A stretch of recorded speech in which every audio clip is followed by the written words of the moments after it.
కాడికి పోయి లింగమయ్యను బేస్బాల్ కట్టతో నెత్తి మీద కొడితే బేస్బాల్ కట్ట విరిగి ఏకంగా ఆ మనిషి చనిపోవడం జరిగింది. నేను అడుగుతా ఉన్నా ఇదే రకమైన పాలనకు సంబంధించి నేను క్వశ్చన్స్ అడుగుతా ఉన్నా. చంద్రబాబు నాయుడు గారిని అడుగుతా ఉన్నా, పోలీసులను అడుగుతా ఉన్నా, అయ్యా మీరు చేసేది న్యాయంగా ఉందా, మీరు చేసేది ధర్మంగా ఉందా అని చెప్పి నేను అడుగుతా ఉన్నా.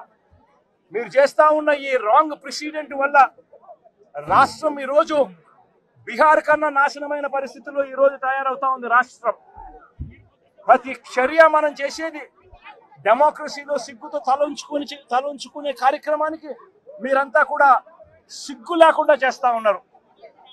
ఇదే లింగమైన అడుగుతా ఉన్నా, వీళ్ళల్లో కొట్టిన పోలీసులు కేసులు పెడతా ఉన్నారు. వీళ్ళ దగ్గరికి వచ్చి 20 మంది వీళ్ళని అటాక్ చేస్తే కేసులు పెట్టింది ఎంతమంది మీద? కేవలం 2 మీద మాత్రమే కేసులు పెట్టారు. ఇదే దాంట్లో క్రియాశీలకంగా వ్యవహరించిన రమేష్ నాయుడు మీద ఎందుకు కేసు పెట్టలేదు, మిగిలిన వాళ్ళందరినీ కేసులోకి ఎందుకు తీసుకొని రావడం లేదు అని చెప్పి ఇదే పోలీసులు ఇదే చంద్రబాబు నాయుడు గారిని అడుగుతా ఉన్నా. ఇదే గ్రామంలో ఇదే తెలుగుదేశం పార్టీకి సంబంధించిన ఎమ్మెల్యే బంధువులు వీళ్ళంతా బంధువులని తెలిసినా కూడా రెచ్చగొట్టే కార్యక్రమం సాక్షాత్తు ఈ ఎమ్మెల్యే కొడుకు ఇక్కడికి వచ్చి ఈ గ్రామంలో 27 తారీఖు ఆయనే వచ్చి రెచ్చగొట్టే కార్యక్రమం చేసిపోయినా కూడా ఆయన మీద కూడా కేసు ఎందుకు పెట్టడం లేదు అని అడుగుతా ఉన్నా. వాళ్ళందరినీ కూడా తప్పించే కార్యక్రమం చేస్తా ఉన్నారు. తూతూ మంత్రంగా 2 మీద మాత్రమే కేసు పెట్టారు. కానీ ఈ హత్యను ప్రోత్సహించిన ఎమ్మెల్యేను గారి ఎమ్మెల్యే కుమారుడి గారి వారి మీద మాత్రం ఎటువంటి చర్యలు కూడా తీసుకోలేదు. కంప్లైంట్ చేసినా కూడా 27వ తారీఖున 28వ తారీఖున మా ఇళ్ల మీద దాడి జరుగుతా ఉంది, మాకు పోలీస్ ప్రొటెక్షన్ ఇవ్వండి అని చెప్పి కంప్లైంట్ చేసినా కూడా పోలీసులు ఎందుకు పట్టించుకోలేదు అని చెప్పి చంద్రబాబు నాయుడు గారిని అడుగుతా ఉన్నా, పోలీసులను కూడా అడుగుతా ఉన్నా. ఇదే ఎస్ఐ సుధాకర్ అనేవాడు వీడియో కాల్స్ తో ప్రతి ఎంపీటీసీలని కూడా తానే ప్రలోభాలు పెడుతూ తన ఫోన్లో నుంచి వీడియో కాల్స్ తో వాళ్ళతో ఫోన్లో మాట్లాడించి తానే క్రియాశీలకంగా ఇదే రామగిరి మండలానికి సంబంధించిన ఎస్ఐ కేసు పెట్టినా కూడా యాక్షన్ తీసుకోకుండా తానే ఇవన్నీ చేస్తా ఉంటే ఎందుకు ఆ ఎస్ఐ మీద యాక్షన్ తీసుకోవడం లేదు, ఎందుకు ఆ ఎస్ఐ ఫోన్ రికార్డ్స్ ను ఎందుకు పరిగణలోకి తీసుకోవడం లేదు అని చెప్పి కూడా గట్టిగా అడుగుతా ఉన్నా. ఇదే లింగమయ్యతో పాటు కొడుకు శ్రీనివాస్ పై కూడా దాడి చేశారు. కానీ ఆశ్చర్యం ఏమిటంటే లింగమయ్య కొడుకు నుంచి కాకుండా వాళ్ళు కంప్లైంట్ రాసుకునింది ఎవరితో తెలుసా? వాళ్ళంతకు వాళ్ళే ఒక పేపర్ మీద రాసుకొని వచ్చి పోలీసులు చదువు రాదని చెప్పి లింగమయ్య అన్న భార్యతో ఏలుముద్ర బలవంతంగా వేయించుకున్నారు. ఇది న్యాయమేనా అని అడుగుతా ఉన్నా. లింగమయ్య అన్న భార్య చదువు రాదని కొడుకు పక్కన ఉన్నాడు, దాడిలో ఆయన కూడా గాయపడ్డాడు, చదువుకున్నాడు, కానీ ఆయనతో స్టేట్మెంట్ తీసుకోరు. స్టేట్మెంట్ తీసుకునేది పోలీసులే రాస్తారు. లింగమయ్య అన్న భార్యతో ఏలుముద్ర తీసుకుంటాడు. ఎందుకు ఆయన చదువు రాదు, భయపడిచ్చి పెట్టకపోతే ఏలుముద్ర వేయకపోతే ఏమన్నారమ్మా, సంతకం పెట్టాలి, ఎట్టి పరిస్థితులను పెట్టకుండా పోతే ప్రసక్తే లేదు, ఖచ్చితంగా పెట్టాలని చెప్పి ఆమెతో ఏలుముద్ర తీసుకుంటారు. వీళ్ళు ఏం రాసుకున్నారో ఆమెకు తెలీదు, ఏం స్టేట్మెంట్ ఉందో దాంట్లో తెలీదు, ఎవడు చెప్పడు. కానీ కొడుకు ఇచ్చే స్టేట్మెంట్ మాత్రం తీసుకునే కార్యక్రమం మాత్రం చేయరు. ఇదే లింగమయ్యను చంపాలనే ఉద్దేశంతో బేస్బాల్ బ్యాటుతో మరి ఇక్కడికి వచ్చి బేస్బాల్ బ్యాటుతో తల మీద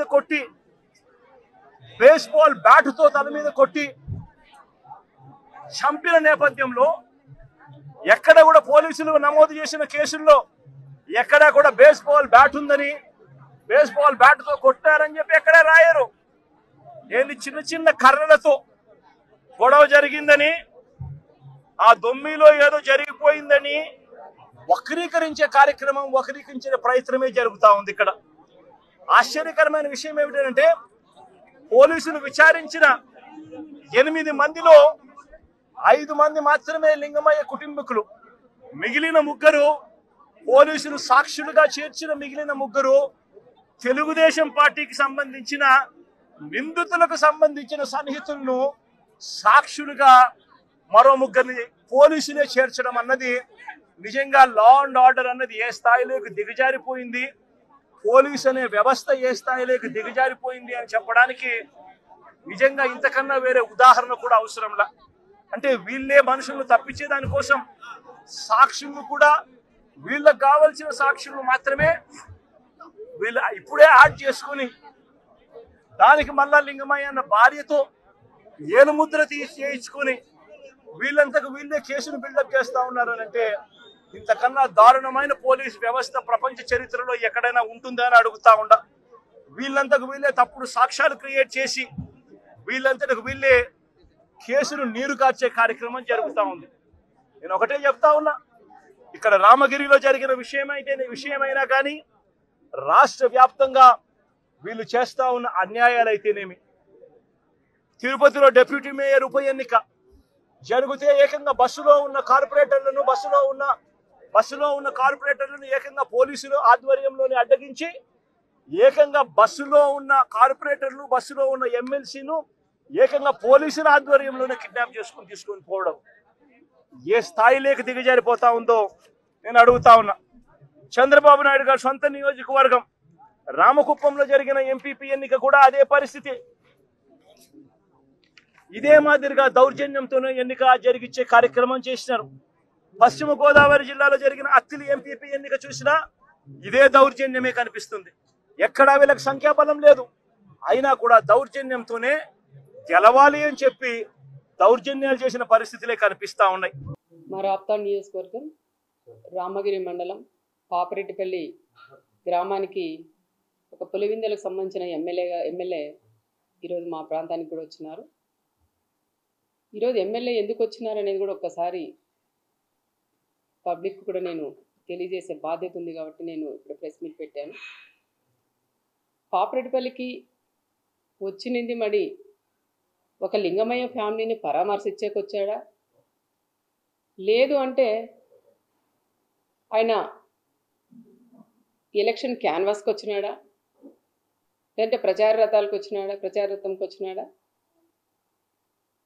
లేదంటే మరి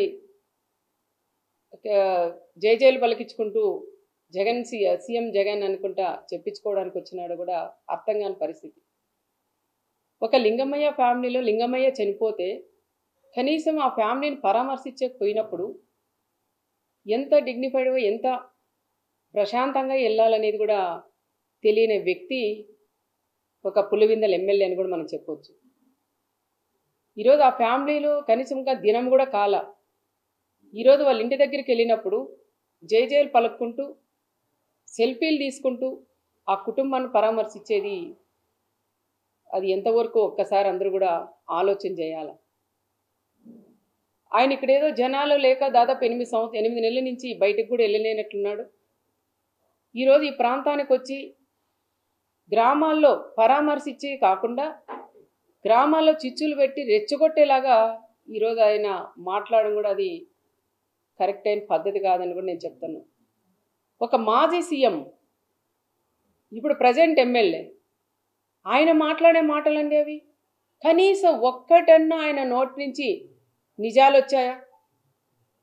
ఇక్కడ చెప్తా ఉంటారు మాజీ ఎమ్మెల్యేలు అందరూ, వాళ్ళు చెప్పిన మాట ప్రకారం దీంట్లో ఎంత నిజం ఉంది, ఎన్ని అబద్ధాలు ఉన్నాయని ఒక్కసారి నువ్వు తెలుసుకోకుండా, నీకు ఇంటెలిజెన్స్ ఉంటుంది, తెలుసుకోకుండా నీ ఇష్టానుసారం నువ్వు వచ్చి ఇక్కడ పల్లెల్లో రెచ్చగొట్టి మాట్లాడడం అది ఎంతవరకు ఇదని కూడా నేను చెప్తున్నాను. కనీసం ఆయన మాట్లాడిన మాటల్లో గొడవలు పడినారు చిన్న అంటే నా రామగిరి మండలంలో ఈ ప్రాంతంలో ఫస్ట్ ఈ విధంగా జరిగింది, ఇలా జరగకూడదని కోరుకునేదాన్ని నేను. ఆ కుటుంబంలో లింగమయ్య చనిపోయినప్పుడు కూడా మేమంతా కూడా బాధపడినాం. ఇక్కడంతా జరిగాయి. పాపిరెడ్డిపల్లి ఇంతవరకు చిన్న గొడవ కూడా లేదు. ప్రశాంతంగా ఉండే గ్రామం పాపిరెడ్డిపల్లి గ్రామం. ఆ గ్రామంలో ఈ విధంగా రెండు ఫ్యామిలీల మధ్య గొడవల వల్ల ఈ విధంగా జరగడం, ఆయన చనిపోవడం, దీన్ని ఒక ఫ్యాక్షన్ మర్డర్గా సృష్టించి, ఈ ప్రకాష్ రెడ్డి అనే వ్యక్తి ఒక ఫ్యాక్షన్ మర్డర్గా సృష్టించి, ఆయనకు వచ్చే శక్తి లేక ఆయన్ని పులివెందుల ఎమ్మెల్యేని పిలిపించుకొని ఇట్లన్నీ స్లిప్పులు దాదాపు ఒక 10 పేపర్లు రాసిచ్చి, ఎన్ని అబద్ధాలండి. కనీసం దాంట్లో ఒక్కటన్నా నిజం లేకోకుండా పచ్చి అబద్ధాలు కూడా మాట్లాడిస్తూ అవన్నీ చూసుకుంటూ చదువుతున్నాడు ఆయన. మళ్ళీ అబద్ధాలు ఎక్కడ ఇంకా ఎక్కువ చెప్తానేమో అని. వాళ్ళు ఎక్కడ చిన్న దాని మీద కట్టెలతో కొట్టుకొని ఏదో అది అయింది, దాన్ని తీసుకొని గొడ్డెలు అంటాడు, మచ్చకత్తెలు అంటాడు, ఇంకా వేరేటివన్నీ కూడా చెప్తారు. అలాంటివన్నీ వాడేది కూడా పులివెందుల్లో. మీరు బాత్రూంలో చంపేదానికి సరిపోతాయి, కానీ మాలాంటి ప్రాంతాల్లో అలాంటివి ఉండవయ్యా అని నేను జగన్కి కూడా నేను చెప్తున్నాను. వచ్చినావు నువ్వు గౌరవంగా మాట్లాడించు, కుటుంబానికి సహాయం చెయ్యి. నువ్వు వెళ్ళాలి, కానీ పదే పక్కన చూసుకుంటూ వాళ్ళ లింగమయ్య భార్య వైపు వాళ్ళ పిల్లల వైపు చూస్తూ నిజమా ఎంతమంది వచ్చారా లేదని డిపార్ట్మెంట్ని అడగండి. ఎస్పీ గారు ఫోన్ చేయండి, లోకల్ డిపార్ట్మెంట్ని అడగండి.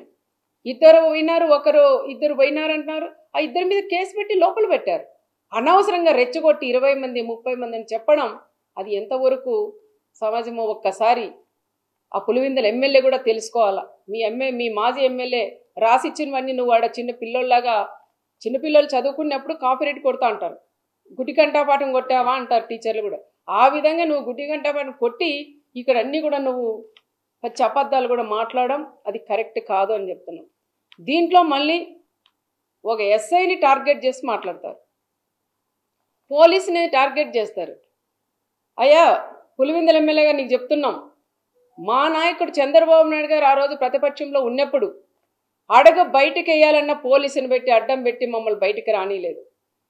మా నాయకునితో పాటు మాలాంటి వాళ్ళు కూడా మేము ధర్నాకు చేసినా, ఒక మెమరాండం ఇచ్చేదానికి పోయినా, ఎవరైనా చనిపోతే వాళ్ళు పరామర్శించే పోయినా, ఒక ఫంక్షన్ పోయినా కూడా మీ తోపుని అడగండి ఎన్ని ఇబ్బందులు పెట్టినారని. ప్రతి అడగన పోలీసుని ఇబ్బంది పెట్టి చెక్ పోస్టులు పెట్టి కనీసం బయటికి అడగబెట్టుకోకుండా చేసినది మీ ప్రభుత్వం కదా. నీ వైఎస్ఆర్ ప్రభుత్వం నువ్వు సీఎంగా ఉన్నప్పుడు ఇలాంటివన్నీ చేసి ఈరోజు దుర్మార్గంగా మా నాయకుడు చంద్రబాబు నాయుడు గారి గురించి మా గురించి మాట్లాడే స్థాయి కూడా నీకు లేదని నేను జగన్ రెడ్డికి కూడా నేను చెప్తున్నా.